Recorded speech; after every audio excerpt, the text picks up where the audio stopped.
First of all, what is the science attributed of human body regenerative restoration science? To sum it up, it includes two parts. One is to restore the abnormal to the normal status, and the other is to achieve the rejuvenation of aging tissues and organs. It has been the dream of human beings for a long time. But how do we achieve it? And the answer is quite easy. We only need to take an extra regenerative substance with each meal.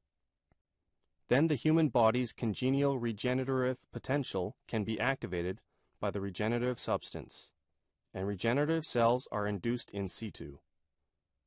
What will these regenerative cells do? They act to replenish damaged and/or diseased cells, and replace aged cells and activate regenerative restoration. Please do remember this term, regenerative restoration, which may sound a little bit complicated.